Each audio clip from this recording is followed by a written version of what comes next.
మామ నిజం చెప్పాలంటే ఈ వీడియో చేసే చాలా మందికి నాకు తెలిసి ఈ వీడియో నచ్చకపోవచ్చు. బట్ ఎనీవేస్ నా లొట్ట పీస్ ఇవ్వడేమనుకున్నా సరే నేను ఉన్న వాస్తవం చెప్తా. ఇప్పుడు ఇక్కడ నాకు వీడియో పెడతా, ఈ వీడియో చూడండి. ఈ వీడియో చేసినప్పుడు మీకు ఏమనిపించిందో నేను అదే మాట్లాడుతున్నా, అంతకంటే మించి వేరే నేను ఏమి మాట్లాడను. ప్లస్ ఒకటి ఏంటంటే ఇక్కడ వీడియోలో కనిపిస్తున్నది రాహుల్ గాంధీ గారేమో చెప్పులు లేకుండా మన దేశానికి సేవ చేసిన వాళ్ళకు నివాళులు అర్పిస్తాను.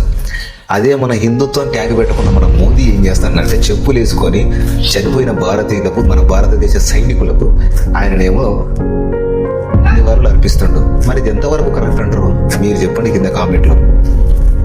నేను రాహుల్ గాంధీ తండ్రి గురించి మాట్లాడతలేదు, ఇక్కడ మాట్లాడేది ఓన్లీ సంస్కారం గురించి మాత్రమే మాట్లాడుతున్నా.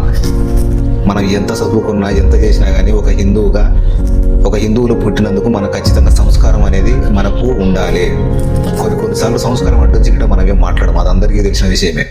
అలాంటిది ఇప్పుడు ఈ వీడియోలో కనిపిస్తున్నది మన దేశానికి సేవ చేసిన జవాన్లు, వీర మరణం పొందిన మన దేశం కోసం.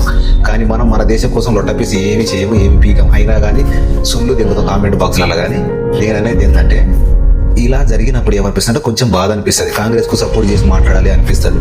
కాకపోతే నేను ఇక్కడ ఉన్న వాస్తవం ఏం మాట్లాడుతున్నానంటే మన వీర జవాన్ల కోసం మోదీ మన పిఎం కాబట్టి కనీసం ఒక బాధ్యతగా ఆయన వాళ్ళకు రెస్పెక్ట్ ఇవ్వాలి. చెప్పులు తీసేసి వాళ్ళకి రెస్పెక్ట్ ఇవ్వాలన్నదే నాది. ఓకే, మీరేమనుకుంటారు మీరు కింద కామెంట్ చేయండి, చూద్దాం.